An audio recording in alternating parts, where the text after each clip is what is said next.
नागपुर में बबनराव तायवाड़े ने कहा कि कल की सभा पूरी तरीके से सामाजिक थी। उन्होंने छगन भुजबल को लेकर कहा कि वो देश के ओबीसी नेता है, अगर किसी से गलती हुई तो उसको सुलझाना चाहिए था, और आगे भी उन्होंने अपनी प्रतिक्रिया दी है। इस बात का निषेध करता हूं, क्योंकि कल की जो सभा थी वो भी एक सामाजिक सभा थी, और एक सामाजिक सभा में जो व्यक्ति आज समाज का काम कर रही है, उस व्यक्ति के हाथ से भूतकाल में अगर एक आधी गलती हुई है और एक आधा गलत स्टेटमेंट हुआ है तो उसी को रिपीट करके ये समाज हित का काम करने का लायक नहीं है।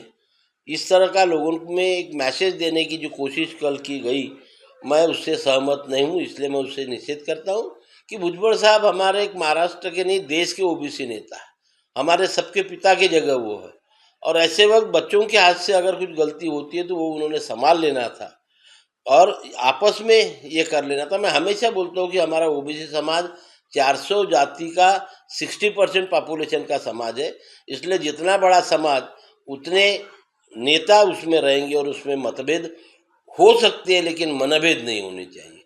ये मनभेद होने से समाज में एक ही नहीं बन सकती, और समाज में अगर एक ही हमको रखना है तो अपने मतभेद अगर अलग अलग है फिर भी हमको एक साथ मिलकर काम करना चाहिए। आखिर वडेट्टीवार साहब ने नागपुर में जो मोर्चा लिया उसका भी इशू वही था, कल जो वहाँ पे भीड़ में हुआ उसका भी इशू एक ही था कि 2 तारीख को जीआर रद्द कर। फिर आपस में मतभेद क्यों? ये नहीं होना चाहिए, यही सलाह मैं दूंगा। पॉलिटिकल लोगों के अपने कार्यकर्ते होते हैं, कल ऐसा होगा कि ये अगर बढ़ते गए तो उनके प्रोग्राम में ये नहीं जाएंगे और उनके प्रोग्राम में वो नहीं जाएंगे, तो समाज कहाँ एक संग होगा?